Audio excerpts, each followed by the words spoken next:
All right, why don't we call the meeting to order? I think we're all audio hooked up now. The first item on the agenda is the approval of the minutes for our October meeting. They've been circulated. I noticed that there was a capitalization issue on Janet's first name that needed to be corrected. Are there any other additions or corrections to the October minutes? I'd like to say that Zachary does a commendable job of describing our meanderings, but since I wasn't here last month, I made a point of reading it very carefully, and I do have a couple of typos that he can correct that don't have substance. But I did have a question on page 5. My 5 is the way I numbered it, when we were talking about subcommittees for review of complaints. There's a sentence about in the middle of the page that Fowler said that maybe the board would not run citizen requested reviews. Those would be reviewed by the board. I think that's the subcommittee would not run citizen. That would be correct. It would be the subcommittees would not, that was my comment, the subcommittees, if we had a citizen's request for review, that would go straight to the board without going through a screening process. That was the point. So you're correct. That's. Any others? No, I'll give these to Zachary. All right. Just a misspelling on caveat and other things. Subject to those corrections or amendments, is there a motion to approve? So moved. Is there a second? Second. All in favor say aye. Aye. They're approved. Next item on the agenda is the public agenda, and Vincent Hancock is on the list. He also has a case subject to review, but he wanted to make a public statement, so go ahead and do so, sir. Thank you.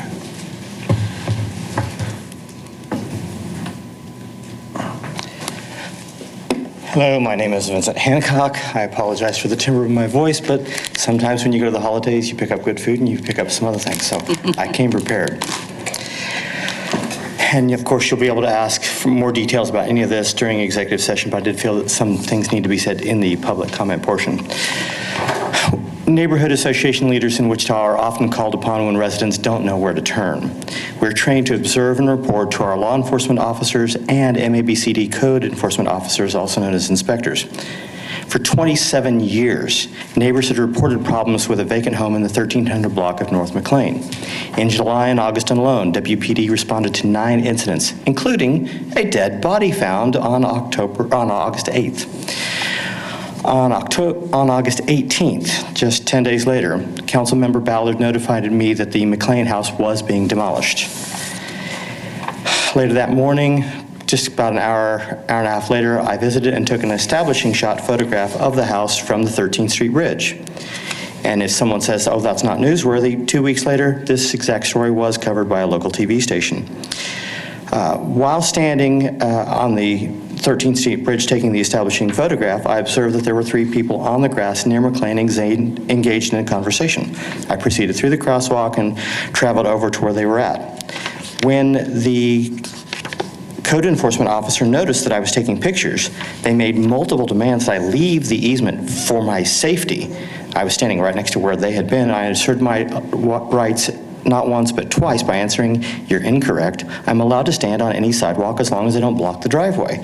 When they continued to violate my First Amendment protected right to gather and disseminate news information of public interest, I became frustrated with them and I said, "Shut up."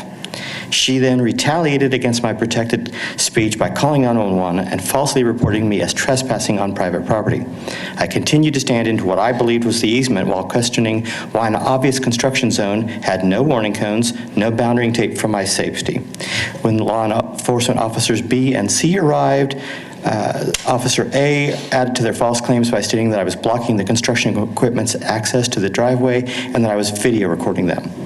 The responding officers conducted an incomplete investigation by not knowing or even looking up the property boundaries in GIS for an alleged trespass.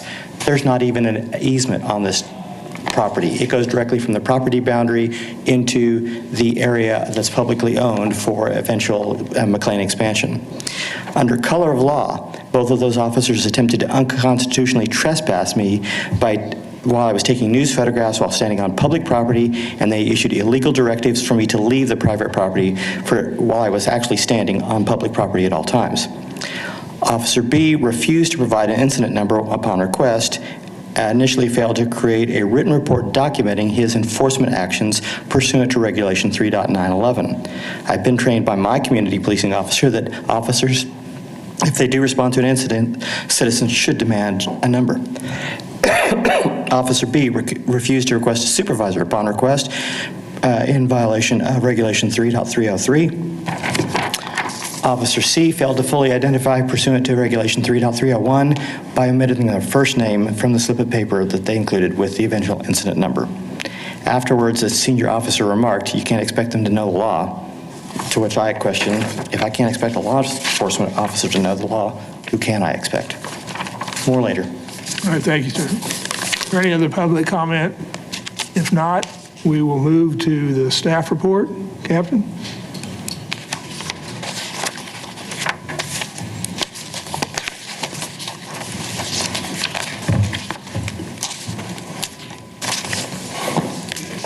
Good afternoon. How everybody doing?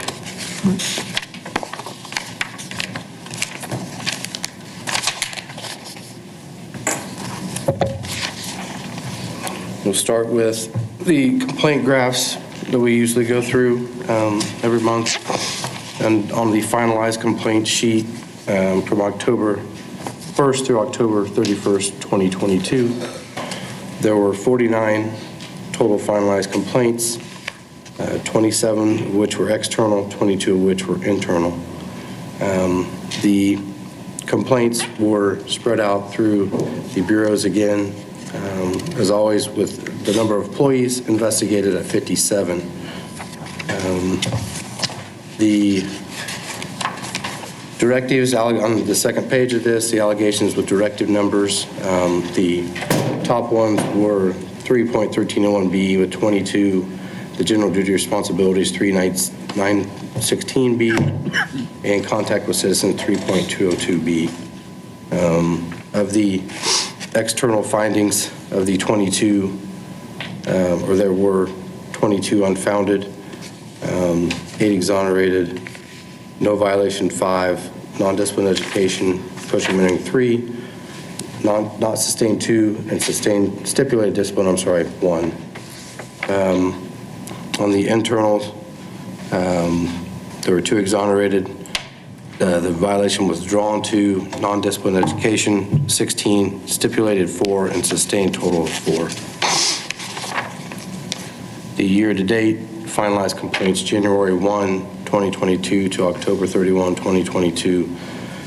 The 3 directives and allegation types that have led through the year are 152 of insubordination, 3.1301B, the contact with citizens, 3.302B at 95, and the general duty responsibilities, 3.916B of 73. The next 2 sets of documents you have are the finalized complaint and summaries, October 1 through October 31, 2022, sorry.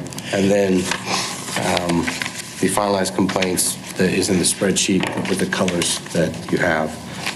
I don't know, has anybody that has looked through it, any of the board members have any requests for future PSB numbers to put on the list for review?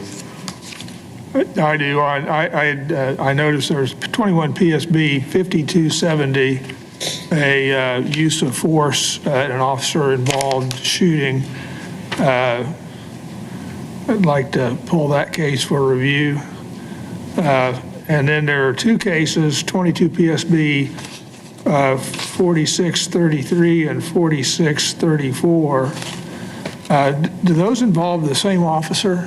They do. So if you want to review them, it makes sense to review. Right, they involve insubordination and handling of evidence and a termination, so we'd like to review those as well.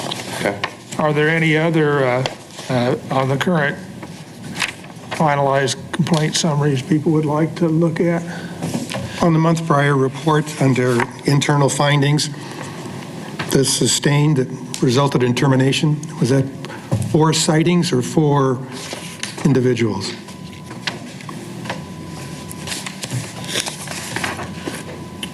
On internal findings on sustained total, is that what you're asking? On a sustained, resulted in termination, was that 4 different sightings, complaints, or was that 4 individuals? Not 4 individuals. Okay.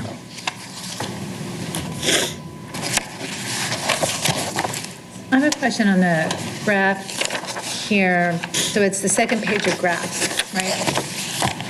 So midway, finalized complaints, October 1, October 31, second page of that. So help me get oriented.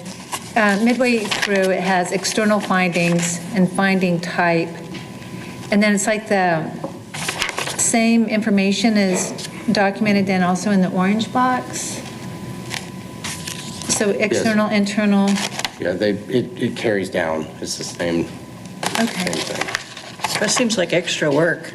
yeah.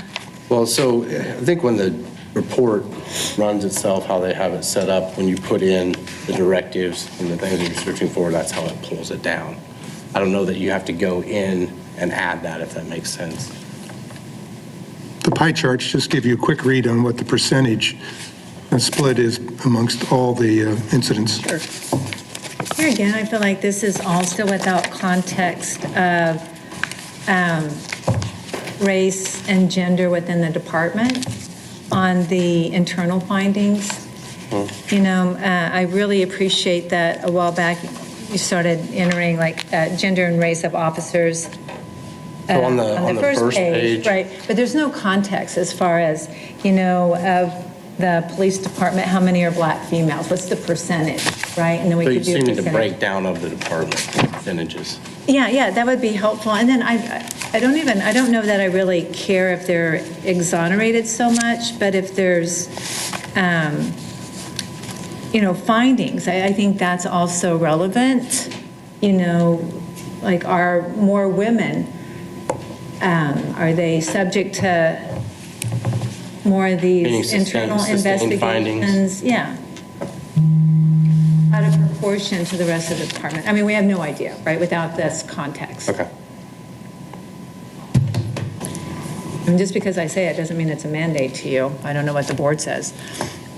No, but I take all this and we'll try to create things that will help you out, right? I mean, that's the point of me trying to do these Yeah, things, is like that data is so. that you get something out of it, Yeah, right? yeah, great. Because I read the same 3 numbers. We know that they're always the same directives that add up, and Yeah. if there's other information, you know, then I'll do my best to get what we can. That makes sense. Just so I'm clear, Yes, sir. the pie chart under the external finding is a depiction of the numbers that we have above it, is that correct? So on either page? These pie charts? Yes. So am I to assume that the blue 20% is representative of the 8 that you have above it, of the 22? Is that correct? That would be my understanding, yes. If I've done my math correctly, that's 36%, so I'm not sure where you're getting your percentage.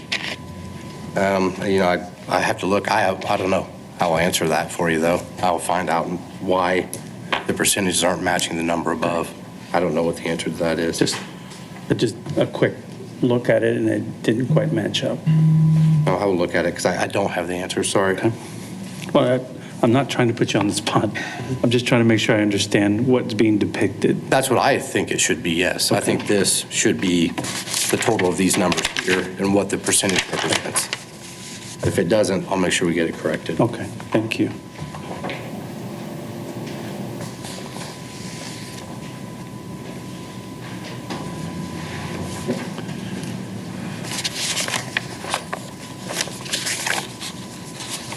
Any other questions about the statistics?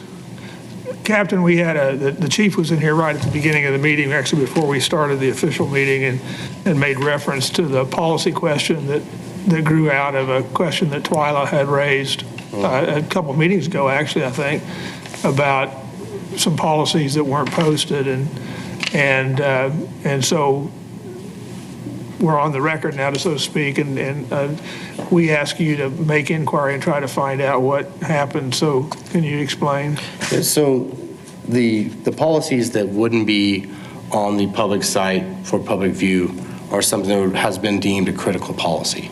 As we look back through and look through the list of what was critical policies, I asked the website administrator, how do you know what to put on and put off? And he says, I just get told what a critical policy is. It's either marked critical or not. There were some that were pulled off, I want to say somewhere in July, that had been on, and that's when I went and had a conversation with the two chiefs, Chief Sullivan and Chief Livingston, and said, we need to review these all again. All of these that are listed as critical policies, that determination comes from the chief, whether he deems it critical or not and wants it posted on there. And then there's obviously going to be, statutes and things that dictate what can and cannot go on, or how you're related to do that, if that makes sense. So what our plan is to go through every policy that's listed as critical, determine if it meets the standards that it needs to be critical, and if it doesn't, make sure that they get posted back on the public site. So we will, basically what I'll do is I'll keep you updated on what we do and how what policies are going back on the public site and which ones are still considered critical. The reason for the edification of everyone else, the policies in the 900 series are those that were identified that had been removed, and it appears they were removed sometime after July of this year, I think. I mean, based on. So the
the message, and then also just acknowledging, that so we're sorry you had this experience. So that's, Right. I don't know. Wording is kind of important to me that, sometimes we just get in the habit of saying things like, I'm sorry to hear that. Well, you're sorry you're hearing this? No, I'm sorry that this happened to you. Yeah, we can, or Paul, do you just want to circulate that? Yeah. Just that wording, and then you can change it around, sure. Yeah. Okay, anything else on that item? We got a lot to do. So once we get it, either we're going to get a PSB number Yeah, we'll get it. or you'll follow up because you were copied on it, so we I can follow up. We'll- follow up with, We get a PSB Back in number, Easter. and we can verify whether or not it's a closed case and then make a decision. okay. And then there's follow-up then back to the person? Like if it's not a closed case and somebody follow up and say it's not closed, we can't review it? Right, that's what I'm wondering is that in putting this item, I wanted this to reoccur every month on our agenda, but somehow, I know that in our minutes, we have this items to act on and so on like that somehow, I want to have, because we're changing this every month, we need to have follow-up with this citizen. I don't want to mention this person's name. Right. Because it was sent in an email, that kind of a thing, but we need to have some way that, Yeah, we should try, that's why the PSB number is important, because once we have the PSB number, we can put it down and track it. Yeah. And There's one follow-up from last month, kind of related, kind of not. It was for Captain Easter. It was about staffing a subcommittee. You were going to check with the chief, but then, Jay, you said something to the effect that, do we want to wait to see if the chief is going to provide more staffing assistance for CRB topics? Or even, Captain, did you have a chance to ask the chief about it after the last meeting? No, well, so not Chief Solomon, but basically, I was trying to figure it out myself. And what basically come up with is if we try to do something that we spoke about a little bit on like a 3-person committee that would do like a once a month on the side. We'd have to figure out the timing of it, whether we're still just doing prior months things and then determining, do we want to bring them all the way in for a full board review or what? So the timing kind of matters, I guess, with the regular meeting that occurs. And then having the time to identify them. And I've had Sergeant Steve Thornton over there in the glasses. He's a good man. He has agreed to want to help with the board and start doing some things. I have some other people that have talked to me about it that are interested. I think that we're not going to be adding people, right? We're not going to be creating more people, but I have enough people that are volunteering to want to do things with the board that I'm hoping that we can make it work. Now, and if we keep it to somewhere in the 3 to 4 cases, investigations range, I don't think that's too much for me and us to try to handle. And I think that if you identify something like that, and we do it just the once a month, like to start out, let's see how it works. And I think that I'll be able to handle it. I think we can do that. And then if it's successful, we can see what happens from there. But I haven't actually, hopefully the chief doesn't get angry because it's the first time he's probably would hear about this.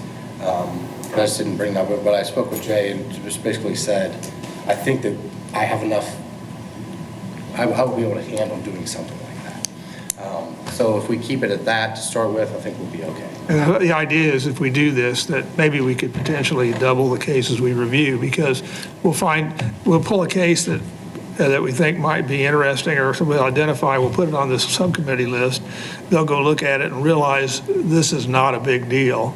And then we're done. We don't do it. And if you realize, oh, this is something we need to, then we put it to the whole group.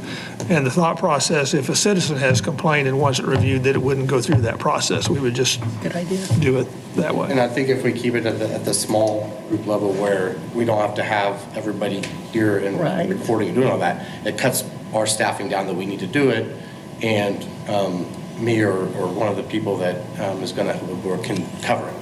And I think we should be good to do that. Yeah, and the important is that from public meeting perspectives, this is not going to be a formal decision by the board. We'll have 3 members or less. It won't be a public meeting. You'll just meet in a conference room with the captain or his designee. You'll look at the summaries, look at the video, draw a conclusion and tell us whether you think we need to review it. Yeah. That would be the process. Yeah, that sounds good. All right?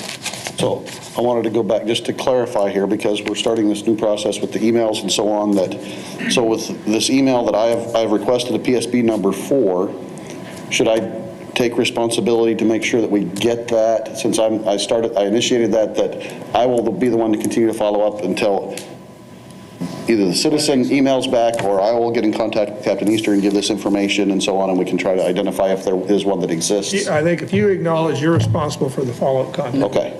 I think that's the easiest way. Yeah, even if it goes outside of the. Even if it goes out. Yeah, the month, Bought yeah. that case, yeah. Okay. Because then that'll get confused. We'll drop Right. some if we don't do that, yeah. Yeah, I just wanted to make sure we didn't lose track of citizen contact as we're switching each month, so as we make contact, that we keep that responsibility as a board member until it's done. Okay, we're still behind schedule now. Yeah. Let's go on to the citation data report. Folks, who's going to make the presentation? All right.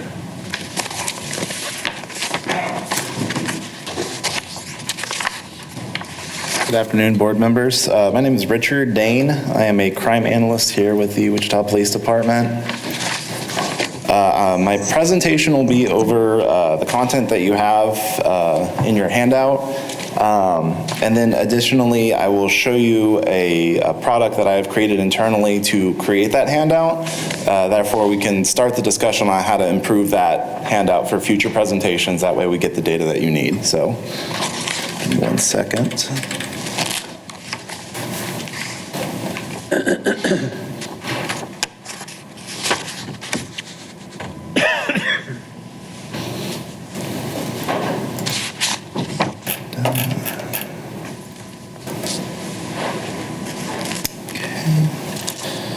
So one thing I did want to cover is this is the data set from April 19th, 2021 to October 31st, 2022. That might seem like a strange time frame, but that's essentially the first date of our new RMS system, and that's when the data schema really changed. So that's a good cutoff point. I know it's an awkward time frame right now, but hopefully moving forward, it'll make everything a little bit better when we're presenting the data to you.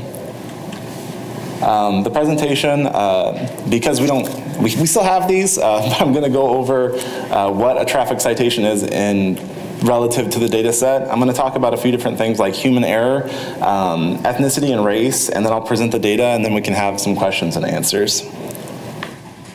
Defining a traffic citation, we still have these, but on the back end, on the data side of things, it's all mixed together, so we kind of have to define what a traffic citation is for this pull. So for me, when I was pulling the data, a citation is a municipal court charging document that contains both a citation number, so like 21X something, and then a charge or multiple charges for a specific individual.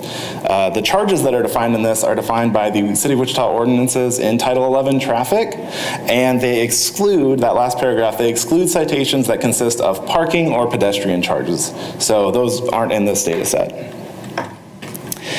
Human error, officers are entering data currently right now into the system, so I did want to put a slide on this. It's essentially whatever they put in is what's going to happen on the ticket, and then the data. So currently, this data set has 32,430 individuals. This is an example of a data error. 60 of those have multiple races within our record management system. So for instance, I get a ticket one day, the officer writes me down as a white individual. I get a ticket the next day, the officer writes me down as a black individual. That happens, as you can see with the last one, this only represents about 0.19% error rate, so it's pretty low, but I did want to bring that up just to present on it. Ethnicity, race, and its impact on data. I reviewed past board meetings, and there was an issue with presenting race data to the board because for our state reporting guidelines, Hispanic is not a race. We have to describe it as ethnicity, and they're two distinct fields in our state reporting guidelines. So I looked into how the United States Census Bureau pulls out those different, they call them diversity calculations, so I informally called them diversity groups. And then I put the links there to talk about the actual data and what they did for that. The data is presented with that in mind, so essentially if a person is Hispanic, they will show up as Hispanic. If they are not Hispanic, they will show up as the race in the system. If you have any questions about that, it's kind of confusing, but hopefully we can lay it out. We'll go into the actual data itself. This is citations by diversity group. I have both charges and citations. So one number is the actual total charges for that diversity group, and one is for the total number of citations. And this is a distinct count, so you're not getting like duplicates or anything like that. As you can tell, white individuals for citation numbers are 60.39%. Black individuals are 18.24%. Hispanic individuals are 16.91%. Asian Pacific Islander is 2.66%. Unknown, 1.35%. American Indian Alaskan Native represent 0.45%. And in the effort of saving time, I don't know if you want me to go to break down through each of those, but for gender, for the data set, we have 58.43 citations being male, and 41.46% representing female, and 0.12% representing unknown. These are for accidents, and as you can tell, accidents are a much smaller data set. Roughly, they're around like 1/10 of the data set. For white individuals, 58.26%. Hispanic individuals, 21.07%. Black individuals, 16.78%. Asian Pacific Islander, 3.12%. Unknown, 0.42%. American Indian Alaskan Native, 0.36%. And then same issued at accidents by gender. For male individuals, it is 52.41%. For female individuals, it is 47.50%. And for unknown individuals, it is 0.1%. So Richard? Yes. Is this something that we're going to see quarterly? Yeah. Okay. Yeah. And maybe you're going to get to it, but I think having the percentage, like, for the context, like how many of Wichita citizens are female versus male, and then what's the percentage of Black citizens, and the different, so that we can see if it's proportionate. Yeah. Would you like me to get that from like the census data or something else, or? I don't know where you get that data. I think the relevant comparison would be driving age, not just total population. Driving age. Oh, yeah. Good point. Okay. Excellent point. Yeah. So this chart is the data set's a little bit smaller because I only wanted to represent full quarters in this data set, but traffic citations per quarters, quarter 3 of 2021, we have 6,100, then that shoots down to 5,781, and then down to 5,384, then back up to 6,423, and then back up to 7,622. And again, hopefully, once we get a larger data set and this progresses, this will look a little bit better and we can actually get some real data from this. This is the most common charges that were issued at those, not just the traffic accidents, but all tickets. And I only grabbed things that were 1% or over. The top one is speeding, speed over limit, then drive on suspended, and it's sisters, cousins, expired tag required, no proof of insurance, no valid driver's license, run red light, inattentive driving, speeding, no driver's license in possession, seatbelt, yield right of way, left turn, DUI, run stop sign, and unsafe lane change. And as you can see by this, speeding takes up a huge percentage of the total number of charges. It's almost half, and then drive on suspended is the next one. This almost indicates that WPD hasn't done any traffic enforcement based on these numbers.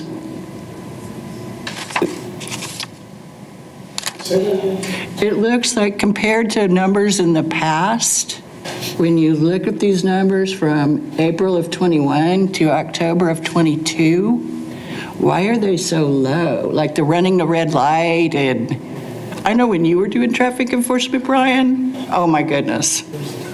Yeah, there's no comparison, none. Yes. I agree with you. I don't know the reason. I can't answer that, Janet, I'm sorry. But yes, I think there has been an increase in tickets issued. I know this isn't the why, but I know we did see when we were reviewing the data, the largest drop-offs happened when COVID first started, and then also when our new niche system was implemented.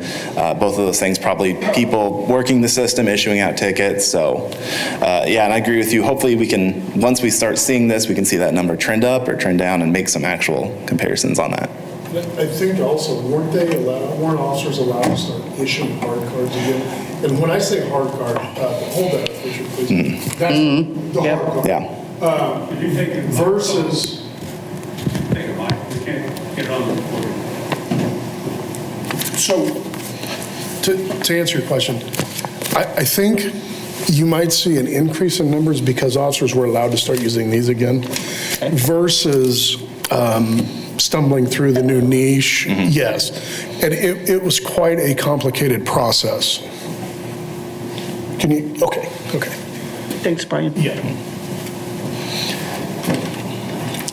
Okay, so we can have some questions and answers here before I show you the product. That way we can probably enhance this presentation so that next quarter it can be a little bit more tailored for what you guys need. Some of that, I mean, I guess the principal reason for this is to determine whether there's racial profiling in traffic stops.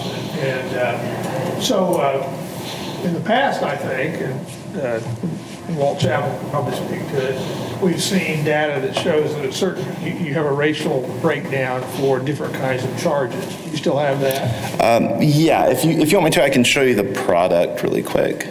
And the resolution on this monitor is a little bit strange, so if nobody can see, please let me know. So again, this is the same time frame. This is just a pivot table right here. I have a timeline up at the top, and then over on the right, I have different slicers to go down the different data sets that we're looking at. And this top line right here, again, I'm really sorry about how awkward the size is. Top one, this is just a total percentage of charges. The topmost charge is the most common charge, and then these are the percentage breakdown for those charges. So you can see here that for this diversity group, American Indian Alaska Native, it is at 0.42% for this charge, and then 2.95% for Asian Pacific Islander, 15.38% for Black, 14.35% for Hispanic, unknown is at 1.78, and then white individuals are at 65.12%. So is that kind of what you're discussing? Well, it is, and what I'm particularly interested in looking at the data is I'm not so much worried about speeding. Okay.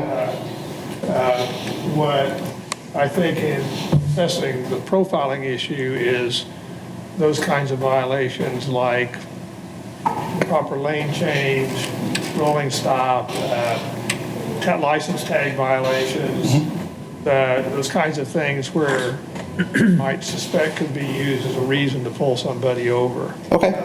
And seeing the racial breakdown on those kinds of violations would be, I think, an interesting inquiry. Yeah, I totally agree with that. Ideally, what the plan is, this isn't ready for you guys to get now. I need to make sure that I'm not releasing any private information on here because there's citizen stuff on here. But ideally, I would give you this data set if you want it, and then also I would create those PDFs that are tailor-made for whatever data set, like that one in specific. You had specific ordinances you wanted me to create a PDF for to lay out like the race breakdown for that charge or a set of charges. I could get that prepared for the meeting. That way we have both the tailor-suited PDFs so you can review, and then you also have the data set if you want to individually do a deep dive. So Richard? Yes. The other thing that I'm interested in is, I know there's a lot of officers, but how would we find out if there's somebody who's given a disproportionate number of citations to people of color? So I'm playing around with this to make sure I can get that data to you accurately. I'm going to go over to the data here. It's a little bit dense, so don't be intimidated by it, but I do have on here, person ID, which is essentially a generic ID the database uses for a person, so it lets us track a singular person over a long period of time without actually labeling that person. That way we're not releasing that private information. And then simultaneously, way over here on the left, sorry, it's dense. We have officer ID. So that way we can look and we can see officer ID and we can give that breakdown if that is something that the board wants as one of those targeted PDFs or through your own use for this. So that I do have the capability to do that based on the data that I'm pulling. I want us to be really careful with that, though, because there's so many factors, like if the person is assigned to traffic, where they're assigned. So I want to tread very lightly there and not make any false accusations. Right, and that was something that goes along with, one of the things that I was curious about was beat, wanting to see different citations by beat. Locations. Yeah, by location. So let me do the charge pivot because that probably gives it. So over here I have different slicers. I don't know if I have patrol in that one. I don't. So let me go to the DG pivot. Yeah. Up here on the right, sorry. So I have patrol over here. So you can select east, north. So if I'm gonna select the slider and then I will grab, it takes a second. This Excel file is not particularly optimized, and so it takes forever to do anything, so I'm sorry. That's hopefully one thing that'll change by the time the next quarterly meeting. That way you guys will be able to look at the data.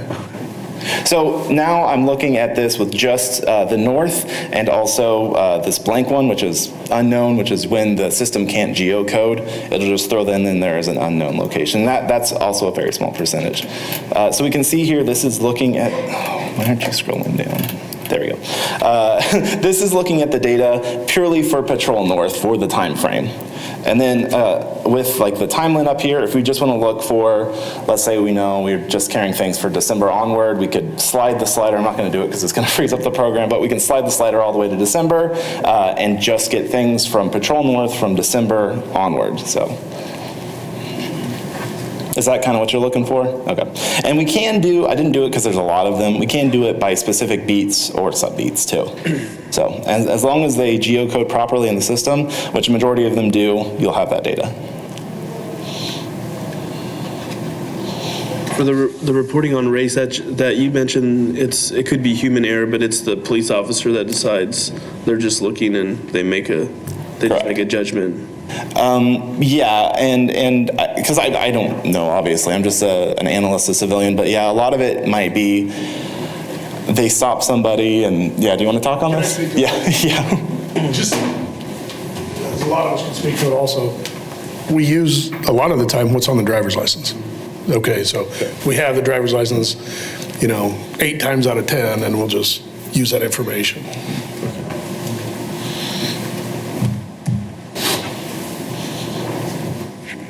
So if the board wants to, hopefully hopefully I can release the data to you and this kind of dashboard by next quarterly meeting. But if you guys have things that you would like to see in those concise PDFs, to see the charts or the graphs, I guess let Captain or Captain Easter or Sergeant Saffris know. That way they can get it to me and I can get it prepared. And hopefully by that time I can release this to you and it's not going to freeze your computer.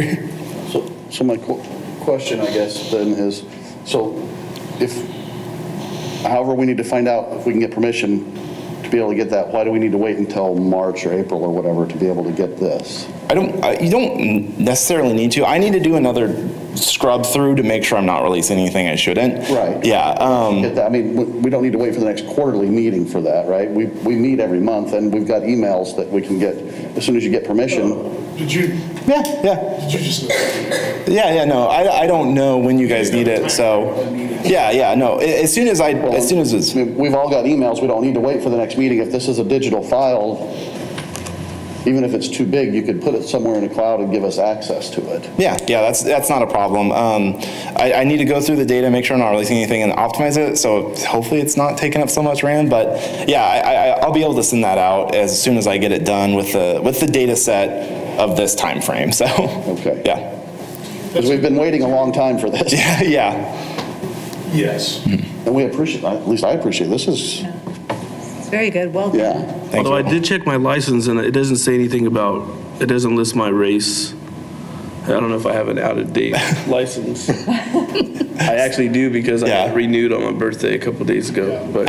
I did want to mention that a little bit, because when I was doing research for the census, a lot of organizations will collect race data very differently.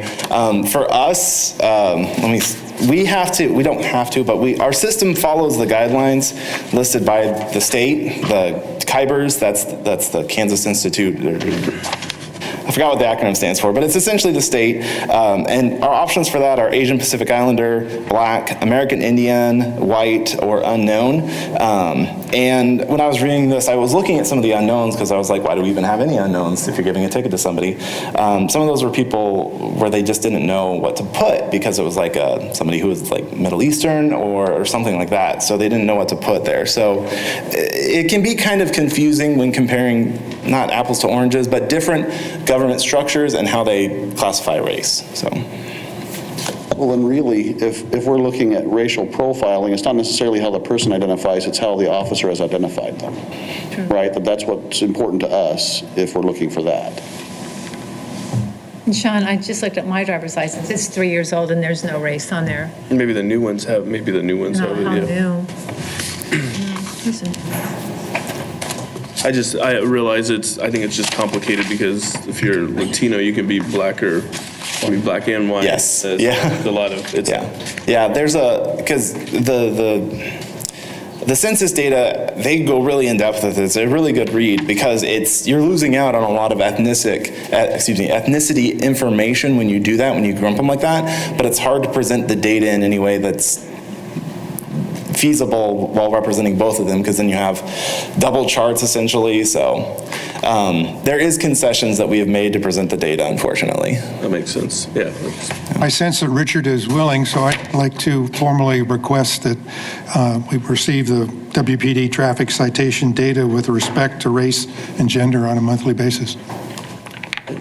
Okay. Do you want to, are you asking, I mean, in terms of a motion, are you asking that we have a formal presentation or just a report? Just a report, and stand by if we wanted further clarification. All right. My only caveat on that is because of time limitations, a monthly basis would be a lot of time and effort devoted to it each month, potentially, as opposed to doing it on a quarterly basis.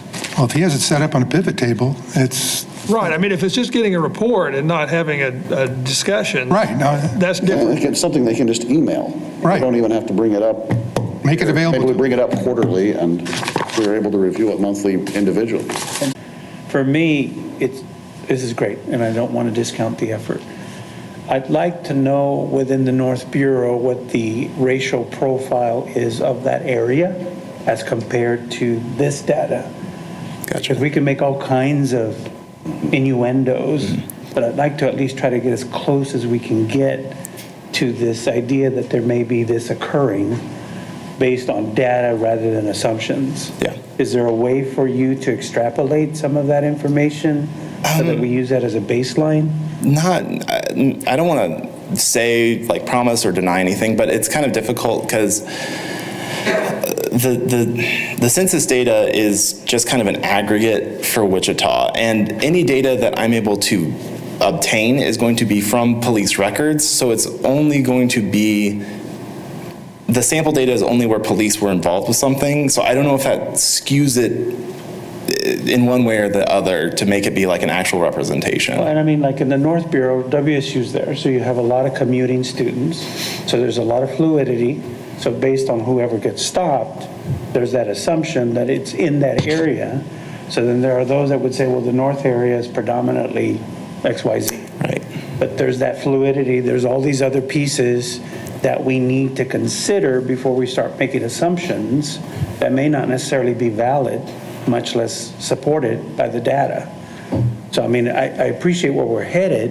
I just want to make sure that we don't start going down this overzealous approach that doesn't necessarily reflect the actual event or occurrences or what may or may not be happening. Yeah, and getting data from the census like that, it's a little bit difficult. I am trying to open up a communication chain with somebody over there, but they don't like to use their data for things like this because they want more hey, this is a general assumption of what it is. They don't like to pinpoint certain things. There are census tracts that I'm trying to talk to them about, but hopefully, I'm crossing my fingers, hopefully I can get something from that, because, yeah. Jamie, I agree with your concern that we balance it with demographics of our community, but I think we have to remember these are primarily moving violations, or the vehicle is not where the owner or the driver resides. Correct. So sometimes that can get your comparisons a little bit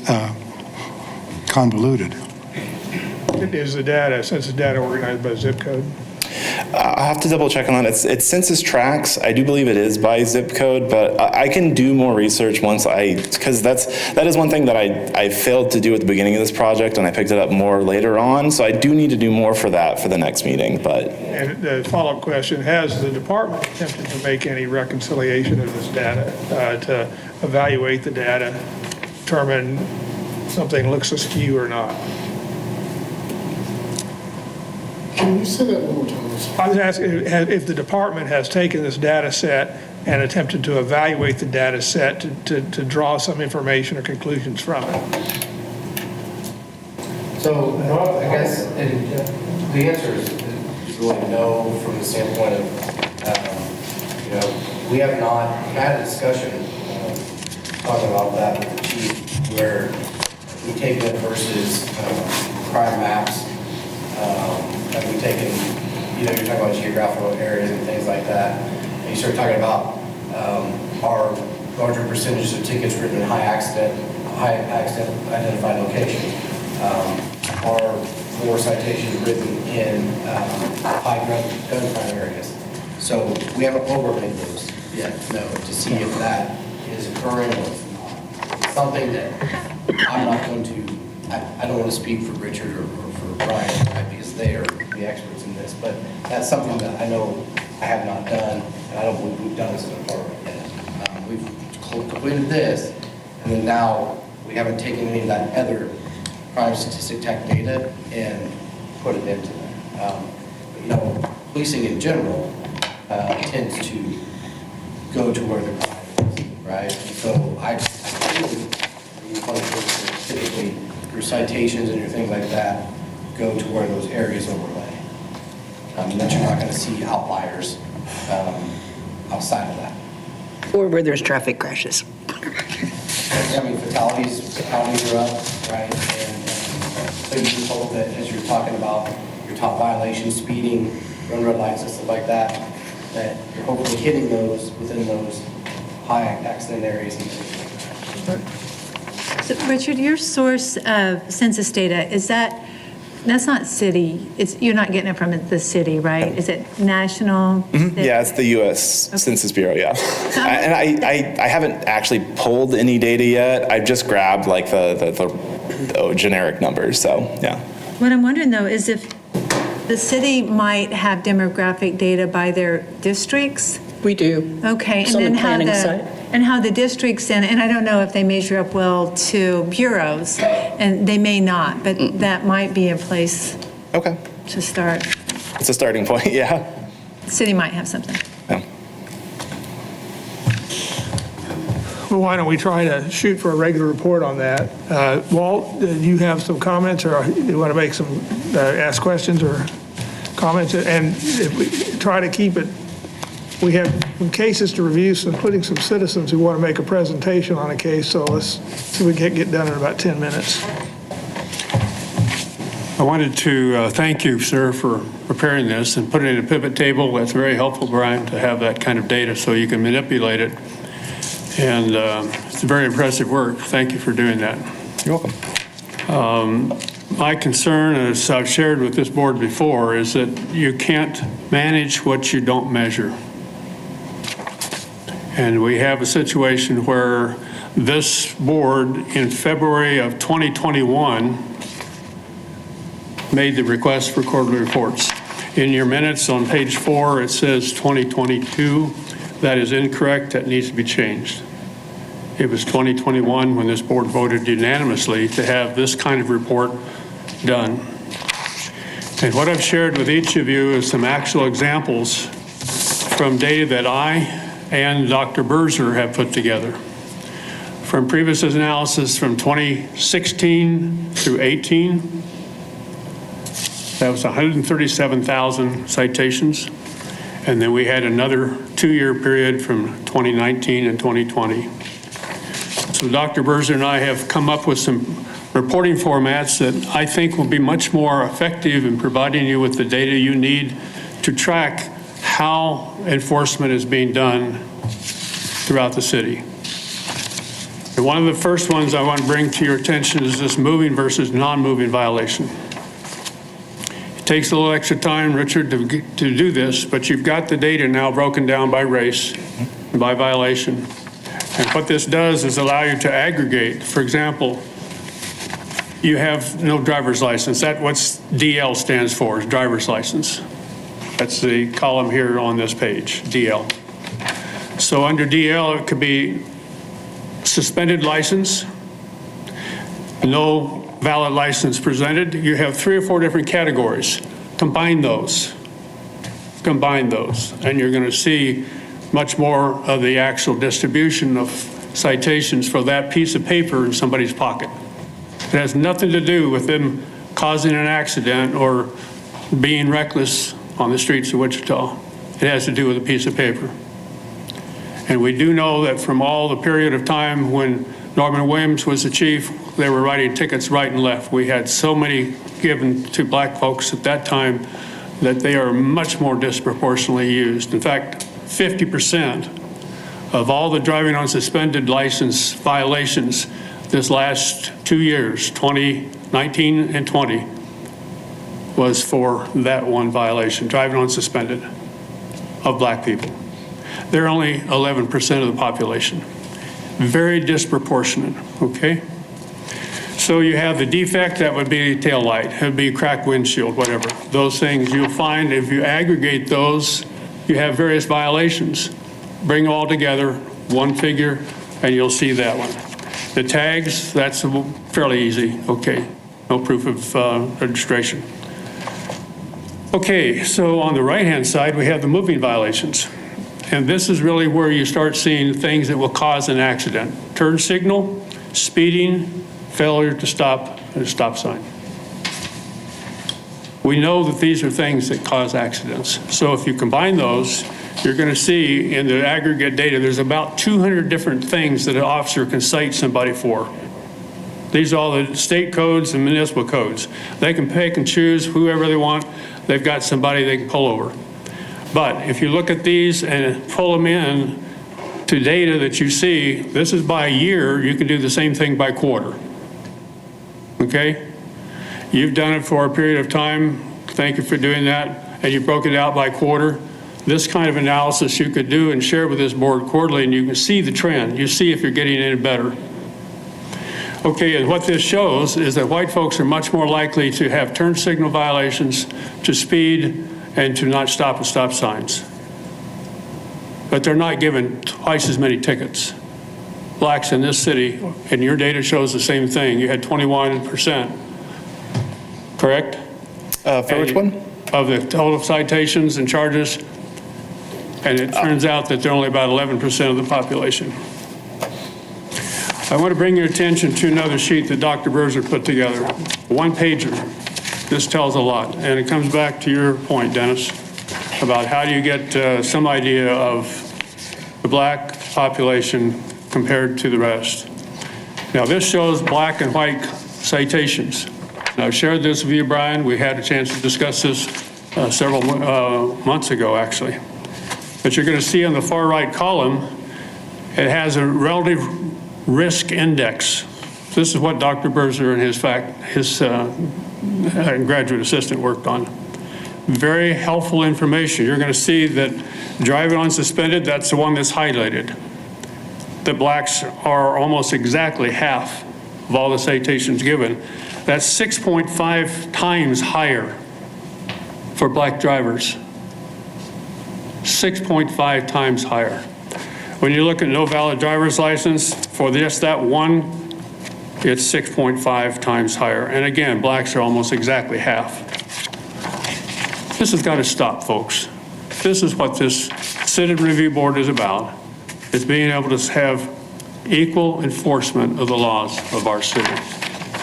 And that's in your data. You can pull this together. You've got it there on the right-hand side of your pivot table. Pull it in, and I think you'll be able to do this. And if you do the relative risk index, that'll give you some percentage so these folks will have an idea quickly. You don't have to calculate it in their head.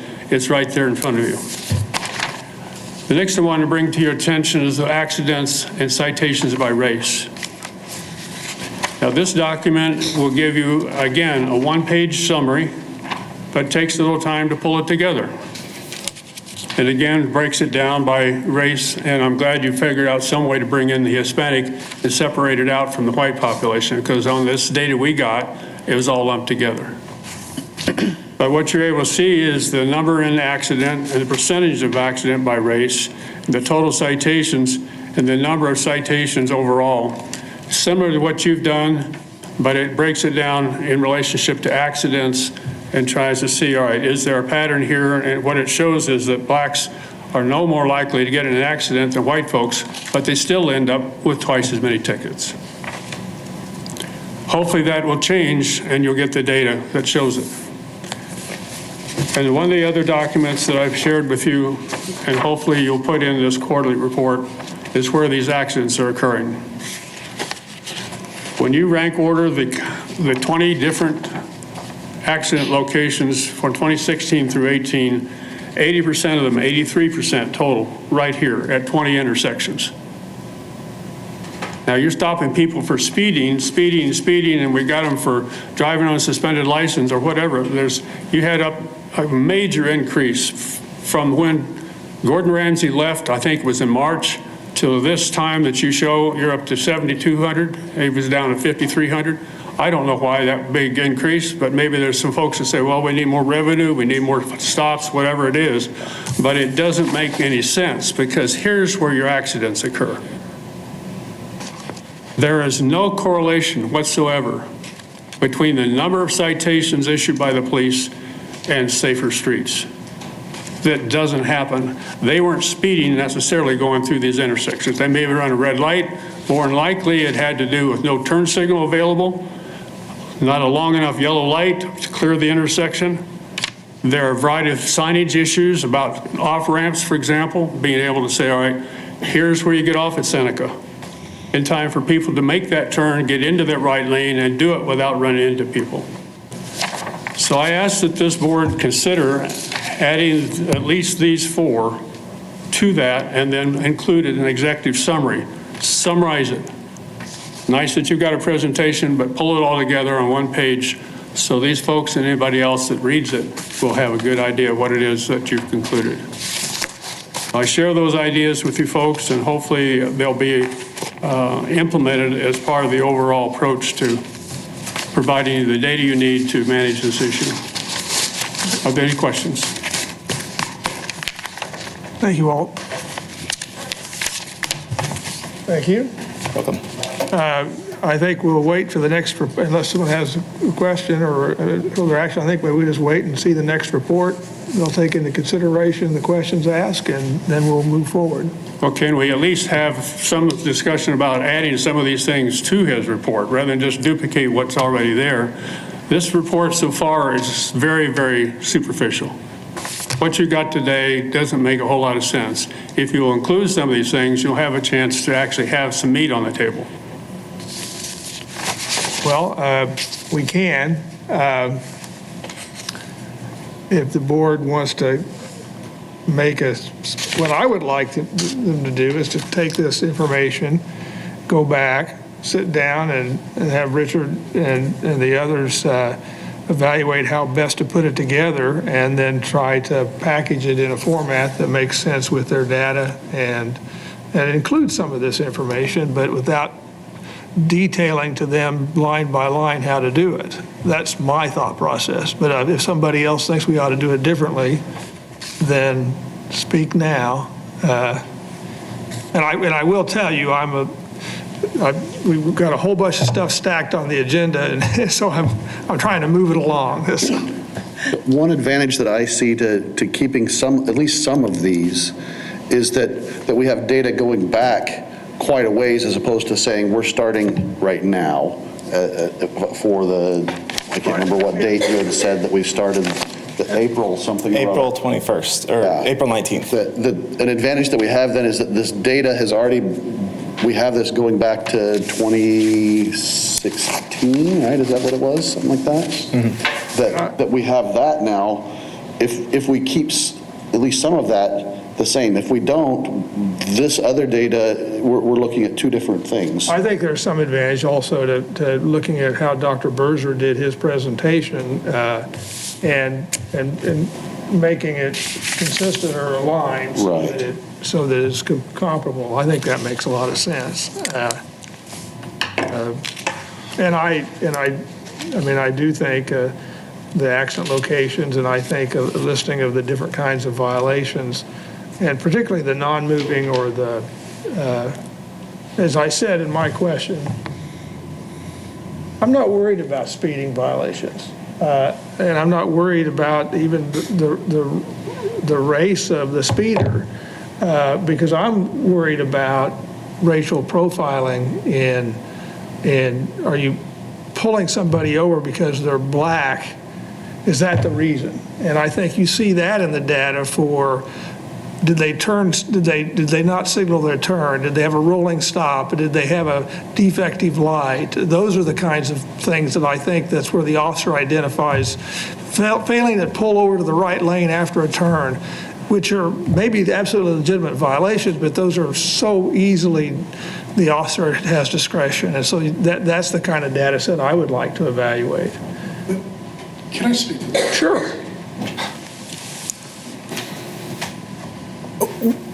We're not going to be able to pull out if an officer racially profiled someone with data. It's like trying to find the unicorn. We can't do it. Now, we can get you the accident location. That's easy. Right. Yeah, that's easy. As far as getting the mindset of an officer, why he chose to stop a vehicle and then continue it by following up with a citation, I'm sorry, but we can't provide that for you. No, I fully understand. Okay, I just wanted to make sure that there wasn't an expectation that we couldn't fulfill. No, I think that the data tells you that if you have a black population that's getting 3 times as many citations for defective taillight as a white, that signals, so that's meaningful data in some sense. It has nothing to do with the individual stop. It's just an it's a flag. Yes, and yes, we definitely recognize that. We definitely saw that, but we didn't miss that one. Okay. So those are the kinds of things that that's the kind of thing that is of interest, at least to me. It's understandably, completely understandable. But like I said, I don't want you for us to walk out that door and you think that next quarter you're going to have an answer as to why black people might get more tickets or Hispanic people might get more tickets. And if I had that crystal ball, I would share it, I promise. Okay, we will, maybe never fully understand all of those issues. Sadly, yeah. It never answers why. My friend, you're right, yeah. I wish we could, but That's not what data we does. can't give that to you with a data set. I'm sorry. I think It leads us to opportunities to ask questions to try to discover why. Absolutely, yes. And we can get you that part of it. I Yes, think sir. an analysis of data of this type allows people to have a consciousness of, what are we doing? Does it make sense? The officers learn, why am I pulling this person over because of a violation? I need to be cognizant of these issues. And if you do that, then you made progress. And so, Yes. that's, I think, our role here. Yeah, and even if we teach and we say, look, here are the numbers, here's what the number's saying, maybe it will make our officers more conscientious.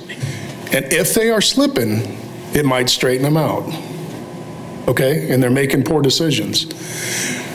So I'm not saying that this isn't a tool. It's a very powerful tool. Data is very powerful. But I just had to speak to that to make sure You that, folks raised the issue about where are these citations being issued? And Dr. Bursar's data showed that there were 4 zip codes on the east side of town where predominantly white families live, and blacks were 8 times higher stopped in those zip codes. Question would be again, why? Are you in the wrong neighborhood? You're driving while black? What's going on? If you don't report it, if you don't share it with this board, they can't see that trend and they aren't able to make any recommendations. This is a Right. problem. Now, on seat belts, okay, and infant seats, black mothers, 25 times higher, given a ticket for not having an infant in a seat. There was a program set up by the former chief and the deputy chief, Wanda Givens, to say, here, we've got some infant seats for you. Rather than give you a ticket, please put this kid in that infant seat rather than write a ticket. yes, I Okay? remember don't know if that. it's still going. The same way with the lights on program. If you got a tail light out, give them a voucher. Is that still going? I can't answer that. I don't know. Does any, do any? These are ways to try to Is it- solve the problem of using a pretext. Well, I got you now, you got a tail light out. Now you got court costs to pay and a fine plus a $15 or less bulb to put in your tail light. Yes, sir. These things can be dealt with. If we have the data, we can start making these recommendations. Right. Well, why don't we, unless someone's going to make a specific motion, why don't we consider this discussion as guidance to these folks and come back and present a report? Absolutely. So Richard, do you have We look forward to it. non-moving violation data also as, or your citations, are they strictly moving violations? In the very beginning of the slide, it's essentially anything that would have a charge of an ordinance that starts with 11, which is our traffic ordinances. So it's everything under there that is not pedestrian, which is that, I don't remember, I think it's 11.44, and then there's also parking violations. Those are stripped down. So everything in there is those, including things like the tag, the license violation, as well as the other things like turning left inappropriately or anything like that. So both of those are in there, so. I mean, but to me, those sound like moving violations. Yes. I mean, because I find this non-moving, I never really thought of it, Walt, but this non-moving violation data is really helpful, you know, or meaningful. So it'd be terrific if that can be broke out. Yeah, as long as, I don't want to make this discussion any longer, but as long as I know what to categorize certain things in, I don't like making estimations. I know that might seem like it's very obvious, like, oh, this is a tag violation. This is, as long as I know where to group those things, I can group those things into certain headers or whatever. Want them grouped the same way that they were, like however they were grouped in the I'd be glad previous to sit down reports. with Brian and his staff. We'll work this out, you know, half hour be done. But to just leave it like it is, this is just a little tip of the iceberg. What you got today is just a little drop. It could be much more meaningful, and they have the data. It's a matter of how you present it. All right, well, let's try to do it in a moving, non-moving violation way, and let's move on. We have some case reviews. Before we go into executive session, Vincent Hancock is here for a case, and Rosie Johnson, I don't know whether she was here earlier or not. She thought she had missed the meeting, and I told her, no, you hadn't missed the meeting, it was today. But obviously, she's not here now. Rosie Johnson, have you seen her? Do you know who she is? One of our cases, 22 PSB 4699. She was a citizen who complained who wanted to attend. That wasn't one of the two ladies that was speaking. Okay, all right. So apparently she's not going to be here. The reason that's relevant is because we're running out of time. And so let's, for now, let's review case number 22 PSB 4128. Do you have an estimate how long it will take to review? Anybody? Captain, who's going to do? I'm sorry, sir. 22 PSB 4128, we have the citizen here to make a presentation on it. How long will it take to review the department's material? Do you have any estimate? All right. We'll probably take longer than that, but given the time, I move the Citizen Review Board recess into executive session for 25 minutes to receive information regarding reports of the Wichita Police Department pursuant to KSA 7543-19B1, to discuss personnel matters of non-elected personnel, and to the executive session is required to protect the privacy interests of identifiable individuals. The executive session will begin at 5:40 and we'll end at 6:05 p.m. The meeting will resume here. Is there a second to the motion? Second. All in favor, say aye. Aye. All right.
We're going to go back into public session for just a moment to continue the review of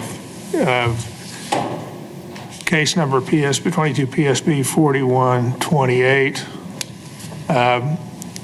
Is there, I move that we extend the executive session for another 10 minutes to be concluded at no earlier than 6:15, let's say 6:15. Is there a second? Second. All in favor, say aye. Aye. All right, back in, we got to turn the camera back off. I'm not qualified for that.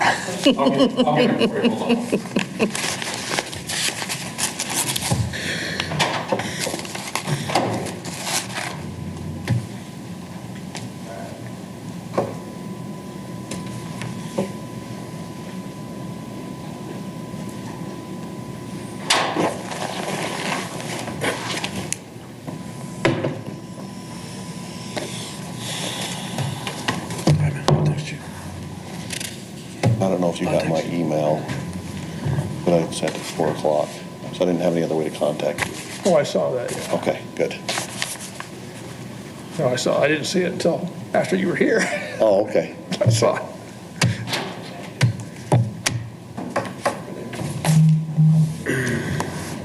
Fact, turn off the camera. That's what we're looking for. So we go back into executive session, so. There we go.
to open the door.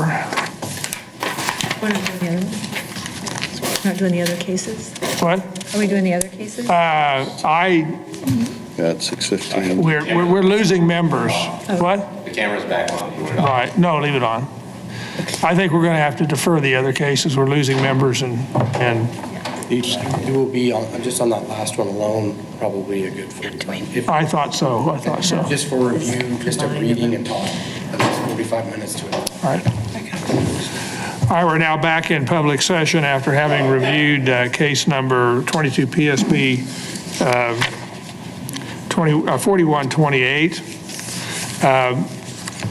The board is not taking any specific action in terms of recommendations, but would advise the complaining citizen that to the extent Axon videos exist, and we believe there are some, you're entitled to review them, and you can make arrangements by contacting Captain Easter, who can get you access to the viewing of those videos.